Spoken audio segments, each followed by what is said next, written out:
자, 지난주에 살펴봤던 이 느헤미야 3장엔 예루살렘성 재건에 참여한 사람들의 명단이 기록되어 있습니다. 하지만 실제로 예루살렘성을 재건하는 과정은 오늘 본문 4장부터입니다. 4장에서 시작된 예루살렘성 재건은 느헤미야서 6장에 이르러 마쳐집니다. 자, 그런데 예루살렘성 재건이 결코 그 과정이 순탄치 않았습니다. 외부 세력의 방해도 있었고 내부에서도 문제가 있었습니다. 그래서 이 재건 공사가 중단될 위기에 처해 있었습니다. 하지만 이 느헤미야와 이스라엘 백성은 이 과정을 다 이겨내고 결국 52일 만에 예루살렘 성을 재건하는 데 성공합니다. 자, 오늘 본문은 예루살렘 성 재건을 방해하는 여러 요소 가운데 외부 세력의 방해에 관한 내용입니다.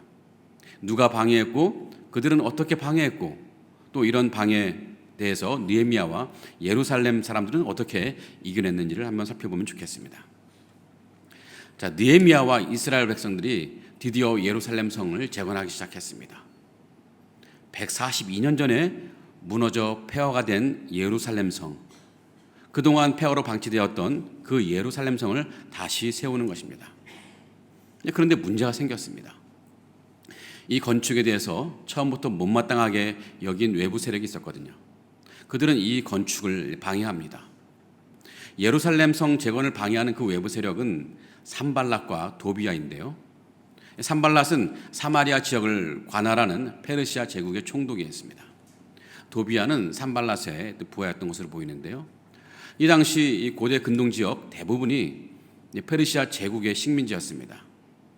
산발랏 총독이 관할하는 사마리아는 예루살렘이 있는 유대 지역 바로 북쪽에 인접한 지역인데요. 당시 유대 지역을 관할하는 총독이 없었기 때문에 사마리아 총독이 유대 지역까지 관할해서 통치했던 것 같습니다. 그러니 이 산발랏과 도비아는 그 사람의 입장에서는 예루살렘 성이 재건되는 것이 그렇게 좋은 일은 아니었습니다. 만약 예루살렘 성이 재건된다면 그래서 의미 있는 민족 집단이 예루살렘 중심으로 형성된다면 거기에 유대 지역을 관할할 페르시아 총독이 부임될 것입니다. 그러면 지금까지 산발랏과 도비아가 관할하던 지역이 줄어들게 됐죠. 그 지역에서 얻게 되는 세금이라든지 이권이라든지 영향력 등이 많이 축소될 수밖에 없습니다. 실제로 나중에 느헤미야가 여기 지역의 유대 지역의 총독으로 부임합니다. 그러니 이 산발랏 사마리아 총독의 입장에서 예루살렘 성이 재건된다는 것은 무척 불편한 일입니다. 그래서 산발랏은 어떻게 해서든지 이스라엘 백성들이 예루살렘 성 재건하지 못하도록 방해했던 것입니다. 자, 산발랏과 도비아가 예루살렘 성 재건을 어떻게 방해했을까요? 그들은 두 가지 방법으로 방해하는데요. 첫 번째 방법은 심리적인 방해입니다. 산발랏과 이 도비아는 예루살렘 성을 재건하려는 느헤미야와 이스라엘 사람들을 조롱합니다. 뭐라고 조롱하느냐 하면, 얘들아, 너희들 힘이 없는 이스라엘 사람들이 과연 너 예루살렘 성을 복구할 수 있다고 생각하느냐? 너희들은 그런 능력이 없어. 능력이 없다고 조롱하고요. 또 설령 너희들이 예루살렘 성을 재건한다고 할지라도 그 성이 제대로 된 성이겠느냐? 여우가 올라가도 그 성벽은 와르르 무너질 것이다. 그 정도로 허술하게 지어질 것이다. 그러니 너희들 헛수고하지 말고 그냥 잠자코 있어라. 이렇게 조롱하고 있습니다. 또 산발랏이 또 예루살렘 성 재건을 방해하는 다른 방법이 있었습니다. 그것은 군사적인 방법인데요. 산발랏이 심리전을 펴서 이스라엘 사람들을 심리적으로 무너뜨리려 했는데 그 작전이 잘 통하지 않았던 것 같습니다. 그들의 조롱의 말에도 이스라엘 백성들은 흔들림 없이 성벽 건축을 진척시켰습니다. 그러니 이것을 본 산발랏 얼마나 화가 나겠습니까? 이제 군사적 힘으로 예루살렘 성을 재건하는 것을 방해하려고 합니다. 이제 사방에서 유대 지역을 둘러싸고 있는 사방의 여러 민족들과 힘을 합해서 예루살렘을 비밀리에 공격하려고 계획을 짜고 있던 것입니다. 자, 산발랏과 도비아의 이런 방해들은 확실히 효과적이고 위협적이었습니다. 그들의 심리적인 방식과 이 군사적인 방식을 통한 위협 때문에 이스라엘 백성들은 크게 낙심했습니다. 그리고 그들의 사역이 위축되고 말았습니다. 이스라엘 백성들 사이에서는 성벽 재건을 포기해야 한다는 말이 나오기 시작했습니다. 우선 10절을 볼까요? 유다 사람들은 이르기를 흙 무더기가 아직도 많거늘 짐을 나르는 자의 힘이 다 빠졌으니 우리가 성을 건축하지 못하리라. 자, 백성들은 자신의 사역들을 의심하기 시작했습니다. 과연 우리가 이 예루살렘 성을 과연 건축할 수 있을까? 지금 해야 할 일들이 산더미처럼 많은데 또 그것들이 얼마나 어려운데 그에 비해서 우리들은 너무 약하지 않는가? 약한 사람들이 어려운 일을 많이 해내려니까 힘도 빠지고 지쳐 있습니다. 어쩌면 그들은 산발락과 도비아의 그 말이 맞을지도 모른다고 생각했을 것입니다. 140년 동안이나 우리 조상들이 못 해낸 과업인데 우리가 뭐라고 이 과업을 수행할 수 있을까? 또 우리가 어쩌지 성을 건축한다 할지라도 과연 그 성이 튼튼할까? 정말로 그들의 말대로 여우가 올라가도 쉽게 무너질 성을 짓는 것은 아닐까? 그럴 거면 지금 우리가 왜 이런 헛수고를 하는 것일까? 이런 자괴감 때문에 이스라엘 백성들은 무력감에 빠졌습니다. 또 이스라엘 백성들이 무력감에 빠지게 된 다른 요인도 있는데요. 11절을 볼까요? 자, 우리의 원수들은 이르기를 그들이 알지 못하고 보지 못하는 사이에 우리가 그들 가운데 달려 들어가서 살육하여 역사를 그치게 하리라. 자, 대적들이 이게 군사적인 위협으로 이스라엘 백성을 공격하려 하자 이스라엘 백성들은 무력감에 또 빠진 것입니다. 산발락과 도비아와 여러 민족들이 창과 칼을 들고 이스라엘 백성들을 공격하려 한 거예요. 만약 정말로 그들이 공격해 온다면 과연 예루살렘에서 이스라엘 백성들이 그 공격을 막아낼 수 있을까요? 이스라엘 사람들은요, 이제 포로에서 돌아와서 겨우 생계를 유지하고 있는 형편입니다. 그러니 제대로 칼과 창을 다룰 수는 있겠습니까? 그런데 사마리아 사람들은 어떻습니까? 또 다른 민족들은 어떻습니까? 그들은 정예 군사들입니다. 그런 정예 군사들이 갑자기 쳐들어온다면 이스라엘 백성들은 모두 몰살당할 수 있습니다. 그러니 무슨 생각을 했겠습니까? 아니, 우리가 공연히 예루살렘 성을 재건한다고 했다가 우리 목숨마저 부지하기 어려운 현실이 더 악화되는 것은 아닐까 하는 이 두려움 때문에 무력감에 빠지고 만 것입니다. 자신들은 건축할 힘이 없다는 이 자괴감, 또 대적들이 언제 쳐들어올지도 모른다는 이 두려움이 백성들의 마음을 짓눌렀습니다. 이런 분위기라면요, 예루살렘 성 재건은 물 건너 간 일입니다. 이 현실을 살펴보면 어쩌면 성벽 재건을 포기하자는 백성의 주장은 맞을지도 모릅니다. 성벽을 재건한다는 것 그 자체가 이스라엘 백성들에게 어쩌면 현실적으로 감당하기 어려운 과제였는데 거기에다가 대적들의 위협과 모략과 위협이 가중되고 있습니다.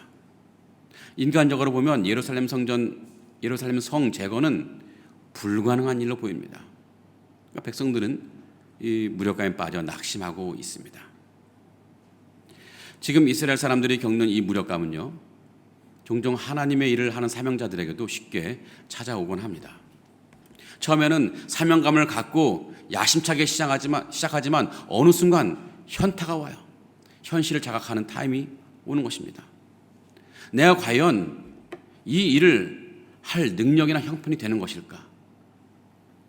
더욱이 가만히 보니까 내가 해야 할 이 사명 너무 어려워 보입니다. 게다가 내가 이 하나님의 일을 손을 대니까 세상에서 불이익 당한 일들이 굉장히 많이 있습니다. 이런 현실을 보면서 아니 내가 왜 이 일을 한다고 했을까 하는 후회가 내 마음 한 부분을 스치고 지나갑니다. 사명자라면 누구라도 한 번쯤은 그런 현실을 자각하면서 후회의 마음이 생기기도 합니다. 위대한 선지자 엘리야도 그랬습니다. 엘리야는 이스라엘의 종교 개혁을 야심차게 시작했습니다. 그래서 갈멜산에서 바알과 아세라 선지자 850명과 맞서 싸워 결국 승리했습니다. 자, 그런데 그 승리 이후에 이스라엘의 왕비 이세벨이 복수의 칼을 갈고 엘리야를 죽이겠다는 말을 했는데 이 엘리야가 이 말을 들었습니다. 이때 엘리야에게 현타가 온 것입니다. 내가 과연 이스라엘의 종교를 개혁할 수 있을까? 눈앞에 보이는 저 대적 아합과 이세벨은 얼마나 큰 산이며 얼마나 위험한 큰 파도이던가. 내가 왜 이 일을 한다고 했을까? 그런 후회가 찾아온 것입니다. 그래서 엘리야는요, 주님에게 주님 차라리 나를 죽여주십시오. 더 못하겠습니다. 왜 사명자는 이렇게 낙심할까요? 왜 믿음의 길을 가다가 낙심하고 왜 사명의 길을 가다가 낙심하는 것일까요? 오늘 낙심한 이스라엘 백성들에게서 그 이유를 찾을 수 있을 것 같습니다. 자, 이스라엘 백성이 낙심한 이유는요, 그들의 한탄에서 찾을 수 있는데 한번 그들의 한탄을 한번 보시기 바랍니다. 그들은 자신의 무력함에 대해 한탄하고 이 대적들의 강한 힘에 대해 한탄하는데요. 다시 한번 그들의 한탄을 볼까요? 10절과 11절입니다. 유다 사람들은 이르기를 흙무더기가 아직도 많거늘 짐을 나르는 자의 힘이 다 빠졌으니 우리가 성을 건축하지 못하리라 하고, 우리의 원수들은 이르기를 그들이 알지 못하고 보지 못하는 사이에 우리가 그들 가운데 달려들어가서 살육하여 역사를 그치게 하리라 하고. 자, 여기 이들의 한탄에서 빠진 것이 있습니다. 뭐가 빠졌을까요? 하나님에 대한 이야기가 없습니다. 하나님에 대한 이야기가 없어요. 그들은 오직 자신의 연약함만 보고 대적들의 강함만 보고 있는 거예요. 이 보이는 것만을 고려한다면 그들의 한탄은 참으로 적절한 한탄입니다. 이해될 만한 한탄입니다. 실제로 그들에게 예루살렘 성을 재건한다는 것이 애초부터 어려운 과업이었습니다. 또 이 과업을 방해하는 주변 민족들의 이 군사적 협박, 무시할 수 없는 위험한 요소였습니다. 그러니 어쩌면 그들의 한탄은 합당한 한탄처럼 들립니다. 하지만 그 한탄은 완전히 불신앙의 한탄입니다. 신앙이 없는 불신앙의 한탄입니다. 이 하나님의 백성들이 현실을 파악할 때 간과해서는 안 될 가장 중요한 요소가 있습니다. 그것은 바로 하나님이고 하나님의 능력이고 하나님의 도와주심입니다. 하나님의 백성이 현실을 파악할 때 하나님을 고려 안 한다면 도대체 무엇을 고려하겠습니까? 현실을 따질 때 하나님을 간과한다면 그것은 불신앙적인 현실 파악인데 결과적으로 잘못된 현실 파악입니다. 이스라엘 백성들은 이런 불신앙적 현실 파악 때문에 불신앙의 한탄을 하고 있는 것입니다. 자, 이스라엘 백성들은 예전에도 이런 불신앙의 한탄 때문에 큰 낭패를 본 적이 있습니다. 자, 출애굽한 이스라엘 백성들이 이제 가나안 땅을 정복하려고 해서 가나안 땅을 정탐하는데요. 이제 그 땅이 어떤 땅인지, 또 그 땅에 사는 사람들이 어떤 사람들인지, 과연 우리가 그들과 싸워서 이길 수 있는지를 살펴보려고 정탐꾼을 보냈습니다. 정탐꾼 12명을 보냈는데 이제 결국 이제 정탐꾼 12명이 정탐하고 돌아왔습니다. 정탐 결과는 근데 이 둘로 나눠졌습니다. 정탐꾼 10명은 우리가 가나안 땅 정복할 수 없다고 말합니다. 그들이 어떤 말을 하냐면은 민수기 13장 보면 이런 말씀이 있습니다. 그 땅 거주민은 강하고 성읍은 견고하고 힘이 클 뿐 아니라 거기서 안악자손을 보았다. 이 거인 같은 안악자손을 보았다는 거예요. 다만 우리는 어떻습니까? 33절 보면은요, 우리는 스스로 보기에도 메뚜기 같다. 그러니 그들 보기에는 당연히 메뚜기처럼 보이겠다. 자, 이게 무슨 말입니까? 가나안 땅 성은 너무 튼튼합니다. 그 성 사람들에게 아주 무척 강한 사람들인데 그에 비해 우리는 너무나 연약한 존재들입니다. 정복 불가입니다. 자, 반면에 나머지 두 사람 여호수아와 갈렙은 어떻게 보고했습니까? 30절에 이런 말씀이 있습니다. 우리가 곧 올라가서 그 땅을 취하자 능히 이기리라.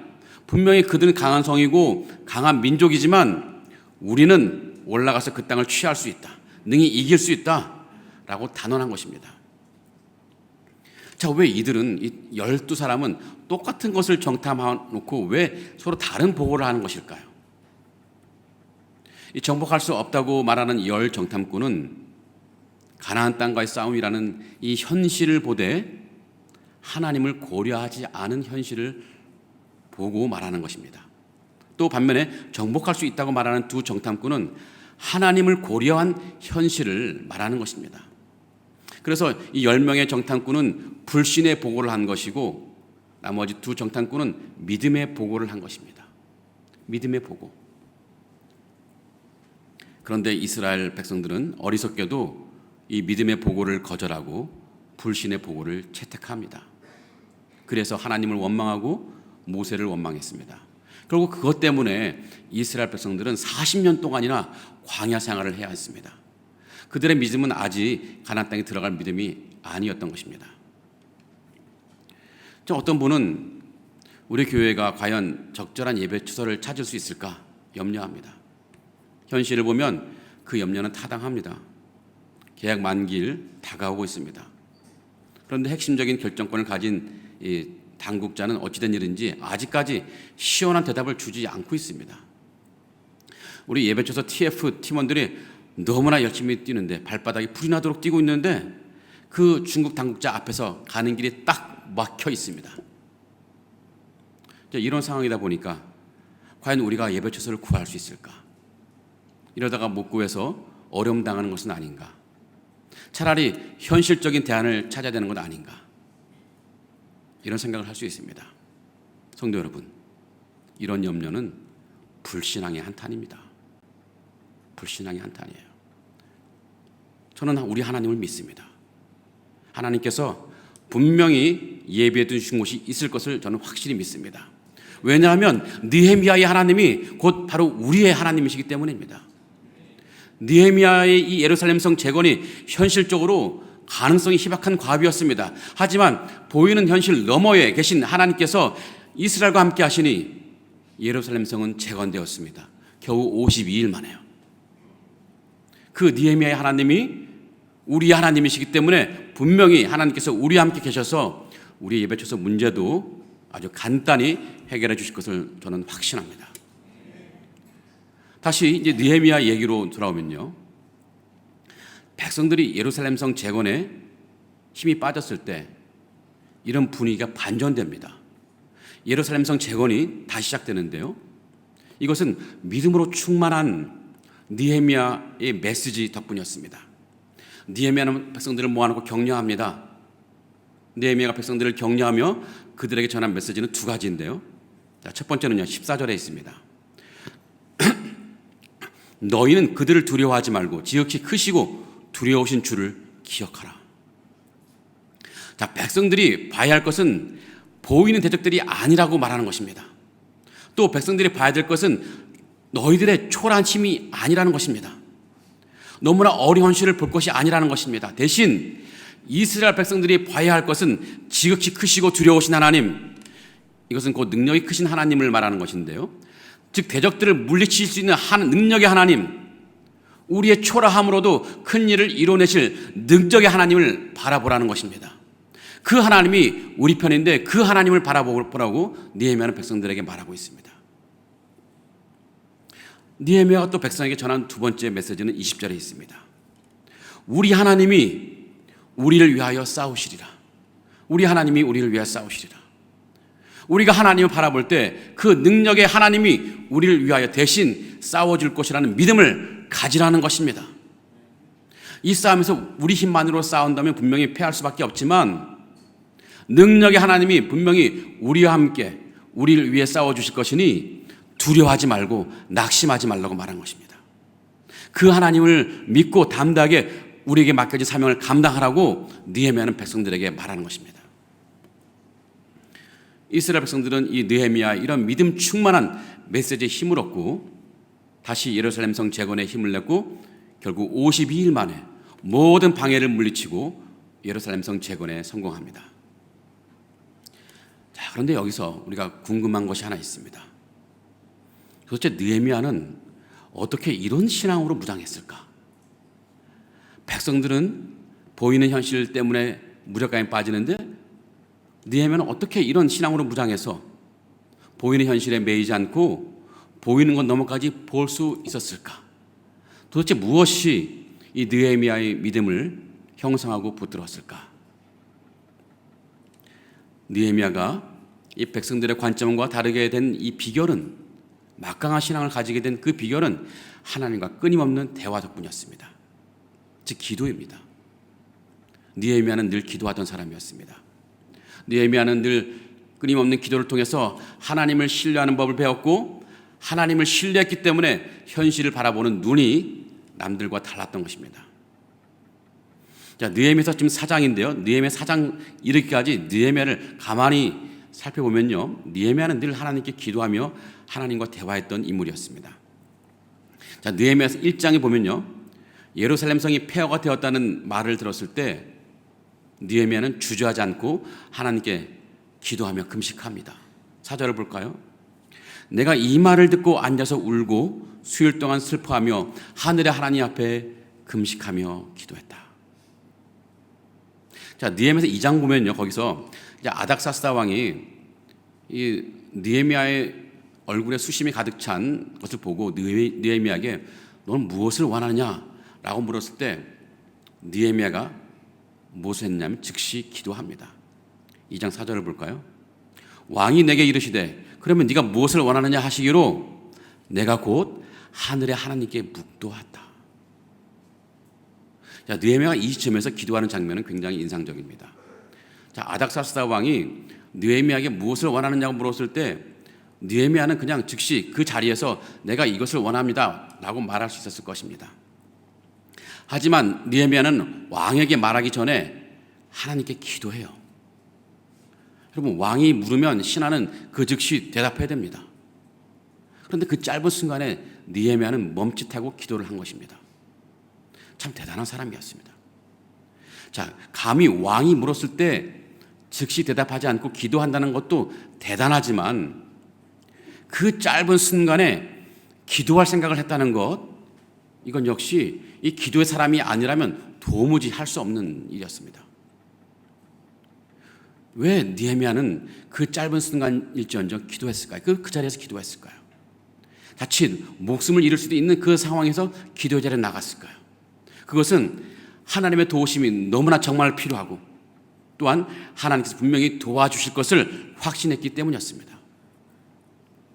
그런 확신이 없으면요, 누가 감히 왕 앞에서 기도할 수 있을까요?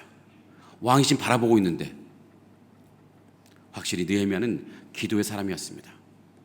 또 한편 오늘 본문 느헤미야 4장을 보면요, 산발락과 도비야가 이스라엘을 조롱할 때도 느헤미야는 하나님께 기도합니다. 4절을 볼까요? 우리 하나님이여 들으시옵소서. 우리가 업신여김을 당하나이다. 이렇게 느헤미야는 확실히 기도의 사람이었습니다. 이런 상황에서 기도하고 저런 상황에서 기도하고 시간이 있어도 기도하고 시간이 없어도 기도합니다. 여러분, 기도한다고 했을 때요, 우리가 오직 뭐 예배당이나 예배 시간, 뭐 기도의 시간에만 기도하는 것, 그럴 필요는 없습니다. 모든 상황, 모든 시간, 모든 장소가 기도의 환경입니다. 길을 가다가도 잠시 기도할 수 있습니다. 누군가를 만나기 직전에도 기도할 수 있습니다. 오늘 좀 있으면 김집사를 만나서 밥 먹는데 그 김집사 만나기 직전에 하나님, 오늘 김집사와 같이 밥 먹지만 이 만남 속에서 은혜가 넘치게 하여 주옵소서. 내가 합당한 말을 하게 하여 주옵소서. 이런 기도를 할 수 있습니다. 저 역시 중국 다양한 당국자들과 만남을 가러 가서도 저는 반드시 그 테이블에 앉아서 짧게라도 기도합니다. 하나님, 저들의 마음을 부드럽게 하여 주옵소서. 우리를 향해서 온유한 마음 품게 하옵소서. 그리고 내가 그들을 향해서 가장 적절한 말을 하게 하옵소서. 하나님, 이 모든 상황을 통제하여 주옵소서. 오늘 모든 대화에 은혜를 주옵소서. 그렇게 기도하면요, 확실히 달라요. 분위기가 굉장히 부드럽고 또 좋은 결과를 얻고 나오는 너무 많은 경험을 제가 했습니다. 느헤미야가 이스라엘 백성보다 나은 믿음을 가진 것은 바로 느헤미야가 기도의 사람이었기 때문이었습니다. 기도의 사람은 하나님을 뺀 현실을 보며 불신앙의 한탄을 하는 사람이 아닙니다. 이 기도의 사람은 하나님을 포함한 현실을 보면서 믿음 보고를 하는 사람이 될 수밖에 없습니다. 자, 느헤미야서 1장과 2장에서 보듯이 느헤미야가 기도할 때 하나님은 그의 기도를 들으시고 응답해 주셨습니다. 그리고 놀라운 방법으로, 또 기적과 같은 방법으로 응답해 주셨습니다. 느헤미야는 이것을 경험하는 거예요. 어쩌면 이전에도 많은 기도를 통해서 많은 응답을 받았을 것입니다. 기도했더니 응답하신 하나님, 이것을 반복적으로 경험하니까 느헤미야의 마음속에 하나님에 대한 신뢰가 깊어져 가는 것입니다. 하나님에 대한 신뢰가 깊어지니 모든 문제가 발생하면 뭐 합니까? 기도하는 거죠. 여러분, 우리가 믿음이라고 말할 때요, 믿음은 이제 두 종류로 구분할 수 있는데, 첫째는 예수님이 하나님의 아들이며 그리스도임을 믿는 믿음이 있습니다. 그것은 하나님의 선물이죠. 그것은 우리의 의지와 상관없이 하나님이 주시는 것입니다. 우리가 그 믿음으로 구원을 받습니다. 다른 종류의 믿음이 있는데요, 그것은 우리가 하나님을 신뢰하고 의지하는 믿음입니다. 주님이 제자들에게 너희들은 왜 믿음이 없느냐고 꾸짖는 것은 바로 이런 믿음입니다. 이런 믿음은 우리가 평생 이루어가야 할 믿음인데요, 이것은 하루아침에 결단해서 생기는 믿음이 아닙니다. 하나님과 계속해서 만나면서 축적해가는, 하나님의 은혜를 경험하면서 축적해가는 그런 믿음인 것입니다. 어떻게 그런 믿음을 우리 안에 축적해서 큰 믿음으로 나아갈 수 있을까? 가장 좋은 방법은 기도입니다. 기도를 통해서 하나님의 응답을 받으면 기도에 확신이 생깁니다. 또 그러면서 하나님을 믿고 신뢰하게 되는 거죠. 그래서 믿음이 성장하게 되면 우리는 더욱 기도하게 됩니다. 이것은 기도와 믿음의 선순환입니다. 기도하니 믿음이 성장하고 또 믿음이 성장하니 더욱 기도하게 되는 이 관계인데, 이 기도와 믿음은 선순환 관계입니다. 이 기도와 믿음의 선순환을 경험한 사람은요, 이 보이는 현실이 전부가 아니라는 것을 너무나 잘 알아요. 하나님을 뺀 현실 파악은 불신앙의 현실 파악인데, 이것은 잘못된 현실 파악이라는 것을 너무나 잘 알고 있습니다. 그러기에 믿음의 사람은 세상 사람들과 다르게 살아갑니다. 현실에 매이지 않습니다. 현실을 무시하는 것은 아니지만 현실을 초월하며 살아가는 것입니다. 성도 여러분, 저는 이번 느헤미야 40일 특별기도를 통해 기대하는 것이 두 가지가 있습니다. 첫 번째로는요, 하나님께서 우리 기도에 응답하셔서 우리에게 가장 적합한 예배 처소를 허락해 주십사 하는 기대입니다. 제가 기도하는 것은 지금 이 자리에서 계속 예배 드릴 수 있도록 허락해 주시든지, 아니면 우리가 옮겨가야 한다면 이것보다 훨씬 더 좋은 곳에서 예배 드릴 수 있도록 허락해 주시든지, 이런 기대하는 마음으로 기도하고 있습니다. 물론 현실적으로 가능성은 희박합니다. 그러기에 기도하는 것입니다. 희박하기 때문에 기도하는 것입니다. 현실적인 면을 고려하면 우리 힘으로는 분명히 어려운 과업입니다. 하지만 우리가 현실을 고려할 때, 거기서 하나님을 포함시켜서 고려한다면 우리의 바람은, 우리의 기도는 현실이 될 줄 믿습니다. 제가 느헤미야 40일 특별 기도를 통해 기대하는 두 번째는요, 우리 성도님들의 영적인 부흥입니다. 느헤미야 40일 특별 기도를 통해 금식 기도에 처음 참여해 보는 분이 분명히 있을 것입니다. 새벽 기도에 처음 참여해 보는 분도 있었을 것이고요. 어떤 성도님은 이번에 평생 처음으로 1시간 동안 쉬지 않고 기도했다는 분이 있더라고요. 평생 처음이래요. 얼마나 귀한 기회입니까? 이런 기도의 시간을 통해서 하나님의 응답을 경험한다면요, 우리는 한 단계 높은 신앙의 자리에 서게 될 것입니다. 하나님을 더욱 신뢰하게 될 것입니다. 그런 면에서 저는 어쩌면 하나님께서 우리 교회에 영적인 부흥을 주시려고 예배초소에 대한 어려움을 허락하셨다, 또 우리에게 기도 자리를 부르신 것은 아닐까 하는 생각을 하게 됩니다. 그래서 저는 기도합니다. 하나님, 이번 기회에 우리 성도님들이 영적인 부흥을 경험하게 하여 주시옵소서. 믿음 약한 분들이 겁없이 하나님을 신뢰하며 살아가게 하여 주시옵소서. 하나님이 얼마나 위대한 분인지 다 알게 하여 주시옵소서. 하나님이 우리를 위하여 싸우신다는 것을 생생하게 경험하게 하여 주시옵소서. 저는 이런 경험들을 우리 모두가 하게 될 줄 믿습니다. 사랑하는 성도 여러분, 오늘 제가 여러분에게 전하고 싶은 메시지는 두 가지입니다. 첫 번째로는요, 우리는 능력의 하나님이 우리 대신 싸우신다는 것을 확신할 수 있기를 바라는 것입니다. 두 번째는요, 이 확신을 갖기 위해 기도를 통해 하나님과 부지런히 만나기를 바라는 것입니다. 그래서 불신앙의 한탄에서 벗어나서 늘 높은 차원의 믿음으로 살아가는 우리 모두가 되기를 간절히 기원하고 축복합니다. 아멘. 우리 다 같이 일어나셔서 찬양하시고 기도하겠습니다. 보라, 너희는 두려워 말고, 보라, 너희를 인도한 나를 보라. 보라, 너희는 두려워 말고,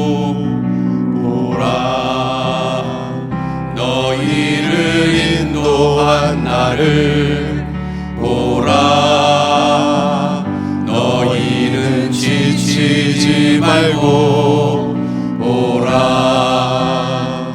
너희를 구원한 나를, 너희를 치던 적은 어디 있느냐. 너희를 억누르던 원수는 어디 있느냐.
싸우시는 하나님의 손을 보시는 여러분 되기를 간절히 축복하고 기원합니다. 우리 합심기도 제목 같이 읽고 기도하겠습니다. 시작. 늘 기도함으로 하나님의 능력이 모든 문제보다 크다는 것을 믿고 또 능력의 하나님이 우리를 위하여 싸우신다는 것을 믿게 하옵소서. 아멘. 다음 세대 우리 자녀들이 신앙을 올바르게 배우고 마음껏 예배할 수 있는 넉넉한 주일학교 건강을 허락하여 주옵소서. 아멘. 예배 초서가 결정되는 과정에서 모든 성도가 하나님의 살아계심을 경험하며 믿음의 부흥이 일어나게 하옵소서. 아멘. 이런 기도점을 가지고 저를 따라 주님 부르시고 기도하겠습니다. 주여 은혜를 주옵소서. 주여 은혜를 주옵소서. 우리 함께 기도하겠습니다. 아버지, 모든 문제보다 크시고 우리 편에서 우리를 위해 싸우시는 우리 주 하나님, 주님께 간구합니다. 우리에게 믿음을 주시옵소서. 하나님, 우리의 보이는 것에 실망하고 낙심해서 불신하게 한탄했던 우리를 아버지 용서하여 주시고 아버지 불쌍히 여겨 주시옵소서. 아버지, 비록 보이지 않아도 하나님이 우리 함께 계시며 우리를 위해 싸우시는 하나님의 능력을 바라볼 수 있는 눈을 열게 하여 주시옵소서. 믿음을 주시옵소서. 하나님, 그래서 우리 현실에서 아무리 삶이 아무리 척박한다 할지라도 힘들고 고달프다 할지라도 우리가 가진 문제가 아무리 심각해 보인다 할지라도 낙심하지 않게 하시고 하나님의 능력을 믿고 신뢰하며 늘 우리의 삶에서 우리의 정말 하나님이 살아계시고 역사하신 그 능력을 바라볼 수 있도록 하나님 인도하여 주시옵소서. 하나님, 주님의 능력이 있으면 그 어떤 어려움도 뚫고 나갈 수 있음을 믿습니다. 우리의 약함이 아무리 부족하다 할지라도 아버지적인 능력이 힘이 크다 할지라도 분명히 우리는 승리할 줄 믿습니다. 이 믿음을 가지고 우리에게 주어진 이 사명의 길을 꿋꿋이 걸어갈 수 있도록 축복해 주시옵소서. 살아계신 하나님, 우리가 이번 주소를 위해 우리가 네헤미야 40일 기도를 하고 있습니다. 하나님, 우리의 간절한 마음과 주님께 기도하오니 하나님, 주님께서 우리의 은혜 주시기를 간절히 빌고 원합니다. 저 딱딱해진 당국자의 마음을 녹여주시고 다스려 주셔서 우리 교회를 향해 오정의 마음 품게 하시고 그래 여기 남든지 어디로 가든지 모든 것은 주님의 뜻을 이루어지는 귀한 역사를 우리가 보게 하여 주시고 이 시간에 교회적으로 영적인 봉이 일어나시고 아버지 내며 영적인 봉이 일어나게 하시고 이 시간에 함께 올려드리는 모든 성도의 간절한 기도를 아버지 응답하여 주시옵소서. 그리하여 이 교회가 다시 한번 일어나며 중국을 놀라게 하며 세계를 놀라게 하는 위대한 교회가 될 수 있도록 하나님 축복하시고 역사해 주옵소서. 모든 성도가 하나님의 살아계심을 아버지 날마다 경험하며 참여 주님께 모든 것을 드릴 수 있는 은혜 축복해 하여 주시옵소서. 세상의 모든 문제보다 크시고 또 우리 편에서 그 능력으로 우리를 위하여 싸워주시는 하나님, 우리에게 믿음을 주시옵소서. 보이는 것에 실망하고 낙심해서 한탄하는 그런 불신앙의 한탄의 믿음이 아니라 비록 보이지 않아도 우리 하나님이 우리와 함께 계시며 우리를 위하여 싸우시는 하나님의 능력을 보는 믿음을 우리에게 주시옵소서. 그리하여 현실에서 우리 삶이 아무리 척박해 보인다 할지라도, 우리가 가진 문제가 아무리 심각해 보인다 할지라도 낙심하지 않게 하시고 하나님의 위대한 능력을 믿고 신뢰하며 주님께 모든 것을 맡기고 우리에게 맡겨진 사명을 감당한 우리가 되게 하여 주시옵소서. 그리하여 늘 우리의 삶에서 은혜의 꽃이 피어나고 감사의 열매가 맺는 현실을 살아가는 우리 인생 되게 하여 주시옵소서.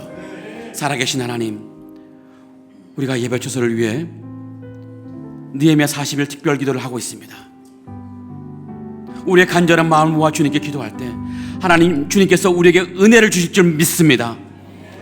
딱딱한 저 중국의 당국자 마음을 다스려 주셔서 부드럽게 하시고 우리 교회를 향해 우호적인 마음 품게 하시고, 그래서 우리가 여기에 남든지 어디로 가든지 모든 것에서 주님 뜻이 이루어지고 있음을 우리가 보게 하여 주시옵소서. 이 기간에 하나님 교회적으로 영적인 부흥이 일어나게 하시고 우리 성도들의 믿음의 부흥이 일어나게 하시고, 더불어 이 기간에 함께 올려드리는 우리 성도들의 모든 간절한 기도도 응답하여 주시옵소서. 예수님의 이름으로 간절히 기도합나이다. 아멘. 이제는 우리 주 예수 그리스도의 은혜와 성부 하나님의 사랑과 성령님의 인도하심이, 주님이 우리를 위하여 싸워주셔서 결국 승리할 것을 기대하며 더욱 주님을 신뢰하여 의지하기로 다짐하는 상하이 하는연합교회와 성도들 머리 위에 지금부터 영원토록 함께 하실지어다. 아멘.